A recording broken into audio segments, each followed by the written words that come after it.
दूसरे को धन का भोग देता है, परंतु भाई के लिए वह देने को तैयार नहीं है। एक गांव में ऐसा अनुभव हुआ। एक सेठ आए, मुझसे कहने लगे, महाराज, मुझको कोई ऐसा मंत्र दो कि जिससे मेरी जीत हो। सेठ बहुत उदार थे, बहुत दान पुण्य करते थे। मैंने पूछा, तुम्हारी क्या इच्छा है, किससे तुम अपनी जीत चाहते हो? सेठ कहा, मैंने दावा किया है, उसमें जीत हो जाए ऐसी मेरी इच्छा है। मैंने पूछा, किस पर दावा किया है, किसके ऊपर है? सेठ कहने लगा, मैंने भाई पर दावा किया है। मुझे कहना पड़ा कि तुम्हारी बुद्धि बहुत बिगड़ी है, मेरे पास ऐसा कोई मंत्र नहीं है। जो भाई के ऊपर दावा करता है, जो भाई के साथ कपट करता है, जिसको भगवान में नहीं दिखते, भाई में भगवान नहीं दिखते, वह भगवान की भांति क्यों करता है? अरे, भगवान तो प्रत्यक्ष दिखते नहीं, भगवान की भावना रखनी पड़ती है। जो परमात्मा प्रत्यक्ष दिखता नहीं, उस परमात्मा की भक्ति करना सहज नहीं, बहुत कठिन है। परंतु भाई तो प्रत्यक्ष दिखता है, प्रत्यक्ष दिखे उसको धोखा दे, उसके साथ कपट करें और अप्रत्यक्ष आत्म परमात्मा की वह क्यों सेवा पूजा करता है? और कदाचित करता हो तो उसकी भक्ति भगवान स्वीकार नहीं करते। जिसको घर में रहकर भक्ति करनी है, वह तो घर के एक एक जीव में ईश्वर का भाव रखता है। घर में जितने भी जीव हैं, वे सभी प्रभु स्वरूप हैं। मेरे भाई भी भगवान के अंश हैं। मेरे घर में जो वेद है, जो देव हैं, वह प्रभु के अंश हैं। ऐसी साधना रखे तो भक्ति हो सकती है। अपना सनातन धर्म तो यहाँ तक कहता है कि मेरे घर में भिखारी आवे तो उसमें भी तू भगवान का दर्शन कर। अतिथि देवो भव, भिखारी को तुच्छ न गिनो, भिखारी हल्का है ऐसा न मानो। भिखारी हल्का नहीं है, वह भी भगवान का स्वरूप ही है। जितने ही लोग ऐसे होते हैं कि घर में जो वस्तु बिगड़ जाए, सड़ जाए अथवा किसी को भांति न हो, तो उसे भिखारी को बुलाकर कृष्ण अर्पण कर देते हैं। तुमको तो चीज स्वाती नहीं, उसको किसी को मत दो। भिखारी भी भगवान का अंश है। जब कुछ दो तब प्रभु का स्मरण करके दो।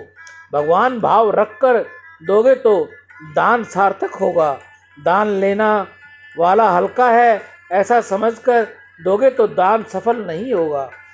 भिखारी भीख नहीं मांगता, वह तो अपने को एक अमूल्य बोध देने के लिए आता है।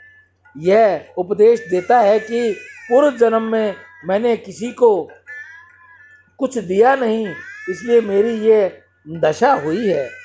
इससे मैं दरिद्र हुआ हूँ। तुम यदि नहीं दोगे तो पीछे तुम्हारी भी यही दशा होगी। भिखारी में भी सद्भाव, भगवत भाव रखो। परमात्मा कभी दरिद्र नारायण के रूप में, तो कभी साधु के रूप में, कभी ब्राह्मण के रूप में, तो कभी दीन दुखी के रूप में, किसी न किसी रूप में एक आध समय तो प्रत्यक्ष जीव के पास आते हैं। परंतु प्रभु जब मिलने आते हैं तो जीव गाफिल होता है, उससे प्रभु के सामना देखता ही नहीं। इससे भगवान को बहुत बुरा लगता है। ज्ञानी महापुरुष कहते हैं कि ईश्वर कोई रूप नहीं है, वैष्णव भक्त है तो जगत में जितने रूप दिखाई देते हैं वे सभी ही भगवान के हैं। इस जगत में जितने नाम रूप हैं, जितने जीव हैं, वे सब ईश्वर रूप हैं। ईश्वर का कोई एक निश्चय रूप नहीं है, इसलिए उनका रूप नहीं है ऐसा कहते हैं। ईश्वर अनेक रूप धारण करते हैं। परमेश्वर किसी भी रूप में आते हैं, इसलिए किसी का भी तिरस्कार न करो, किसी के प्रति कुभाव न रखो। सब में सद्भाव रखें, तभी व्यक्ति घर में रहकर भक्ति कर सकता है। सियावर राम, जय जय राम, मेरे प्रभु राम, जय जय राम। गीता गंगा गौ माता की जय। आज के हरे चारे की सेवा श्री गौशाला समिति, हनुमानगढ़ टाउन, राजस्थान में।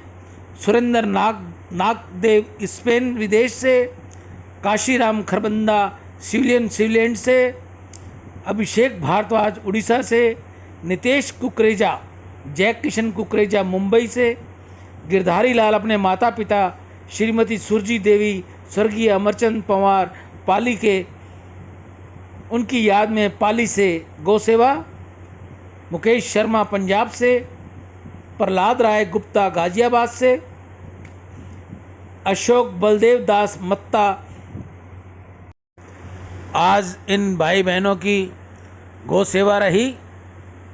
किसी और भाई ने भी अगर कोई सेवा भेजी हो और वो हमसे चूक हो गई हो तो प्रभु हमें माफ़ करे, गौ माता हमें माफ़ करे और वह हमें फ़ोन कर सूचित करे। आप में से कोई और भाई बहन भी गौ सेवा करना चाहे तो वह हमारे बारकोड पर अपनी सेवा भेजकर अपनी हाजिरी लगवाएं। मानव जीवन में गौ सेवा का बहुत महत्व है। बुद्धि शुद्ध होती है। गाय सेवा से धन में वृद्धि होगी, भगवत प्राप्ति होती है, घर में खुशियाँ आती हैं, बच्चों में सद्बुद्धि आती है।